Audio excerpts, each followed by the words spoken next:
سعيدني وان با ونو يري مالين دحداس فرماجه ورقد سو ساري وا كسو دبا سار فرماجه مالين دويت الله او يري طول الله لابن يا شيخ شريف وا كدبا الله اصلا قبيل بو حسن شيخ غير ياوي قروا هذه وا كدبا هذه ده waxa sax ma wax noo qalmana ma niga oday waxa ka filaynana ma dastuurkan hadii wax ka qaldameen waxay wax ka qaldameen saaxiibkan Shariif markuu joogay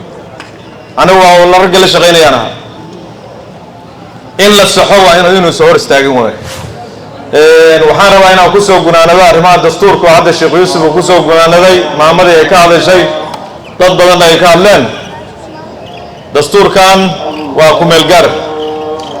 2012 ayaa 825 qof oo magaalada laga aruuriyay iskool bulisiye la yiri ra'yigeena ku dhiibto ra'yigoodi lama tixgelin xitaa 825 xitaa la yiri ra'yiga ka dhiibto ka dooda ra'yigoodi lama tixgelin waxa kamid ah waxyaalaha ku qornaa caasimada in la yiri waa laga wada hadli doonaa sida hadda ay ugu qoran tahay jawaari iyo odayaal waaweyn baa dib ka qoray laakiin caasimada dadka Soomaaliyeed waa laga wada hadli doonaa lagu soo qoray waxaan uga golay arintaas dawladda waa joognay xilliga saaxiibkan Sheekh Shariif ayaa madaxweynaha asagoo joogayna waxa dhacayeen hadda oo loo jeestay in dastuurkii dhamaystiro oo madaxweyne Xasan Sheekh oo ajandayaasha waaweyn oo qaran ka dhigtay in saacadan buuq la furo oo lagu eedeeyo Xasan Sheekh qabiil buu ka shaqeynaya inta nin weyn soo istaago inuu yiraahdo qabiil buu ka shaqeynaya mid kale oo madaxweyne ahaan jiray asna yiraahdo tuula loo laabanaya arintaasi wax noo cunto miya noo cunto karaan waxaan ka filaynana maahan wax noo cunto ma dastuurkan hadii wax ka qaldameen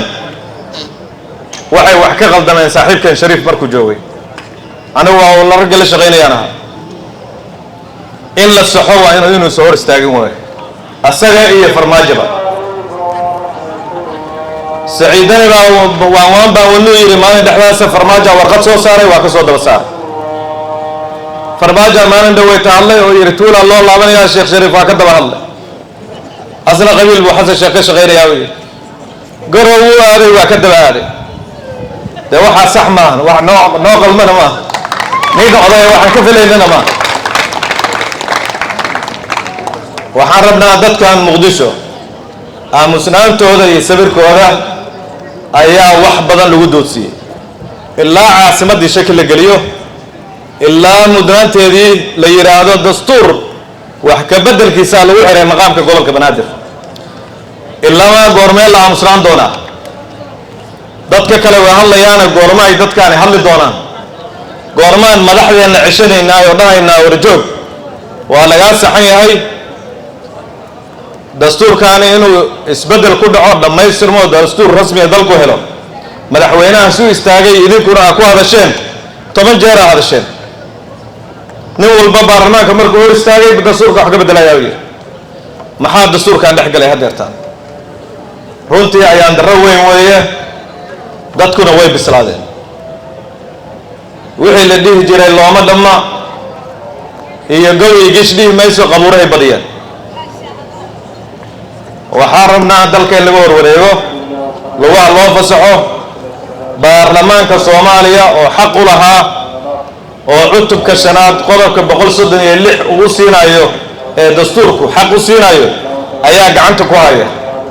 miyaanan aaminsanayn baarlamaanka Soomaaliland dadka soo jeeda Puntland Galmudug Hirshabeelle meel kasta dadka soo jooga koonfur galbeed ilaa iyo maaragtay meesha la yiraahdo Jubbaland gobolka Banaadir waa la wada jooga waa lagu wada jiraa asaga loo xil saartay hebel baa maqan inuu Sheekh Shariif yiraahdo hebel baa maqan Soomaaliland baa maqan qabiil meesha ku jira ma jiro qabiil walbaaba iyo bulsho walbaaba xildhibaanadeeda meesha ku jirto ma Hirshabeelle oo dhan baa ku wada jirta meesha kuma wada jirto ma Galmudug baa ku jirta ma Jubbaland baa ku jirta xildhibaanada meesha ku wada hadlaya xildhibaanada Soomaaliland waa ku jiraan meesha inuu yiraahdo marka Soomaaliland baa maqan runtii arrintaasna arrin laga filayay maahan waxba soo kordhin mayso diyaarada inta la raaco shir la tago mana hor istaagi doonto dastuurkan la dhammaystirayo 1,000 diyaarado haddii la raaco 1,000 sawir haddii la soo galo haddii meel kasta la tago ciddii xaq u lahayd baa wax ka beddelaysa ciddii xaq u lahayd baa dhammaystiraysa oo ah baarlamaanka labadiisa aqal buuqa ha la iska yareeyo dadka gobolka banaadirna dastuurkii afartiisii cutub sida qorshuu yahay waa loo codaynayaa afartaa cusub say rasmi u noqdaan waxaan rabnaa dhalinyaro odayaal dumar dhammaan bannaankaa la soo istaago bannaankaa la soo istaago ninka diidaya idinkama fiicna idinka waa u wada taagannahay aad iyo aad baa u mahadsantihiin afurtaan way socon doontaa insha allah reer kaaraanna waxaan rabnaa inay la shaqeeyaan ciidamada amniga iyo maamulkaba degmadaana runtii bilicdeeda iyo quruxdeeda iyo wadooyinka dhismaha hadda aan soo marno ka socday intuba runtii waa bileen kaaraan waxay sidii la yidhi waa kaydkii baa hadda la wada yimid waa la wada yimid kaydkii aad iyo aad baa u mahadsantihiin sharaf iyo karaamaa leediin allah idin karaameeyo fogeysiis farxad leh haddii aad joogtid dalalka midowga Yurub UK Canada Australia ama New Zealand xawaalada World Remit waxa ay free ka dhigtay dhammaan lacagaha loogu diray Premier Wallet ayadoo ku gaaraysa in ka yar 5 daqiiqo ka faa'iideyso fursadan oo lacagaha ugu dir ehelkaaga iyo dadka aad jeceshahay Premier Wallet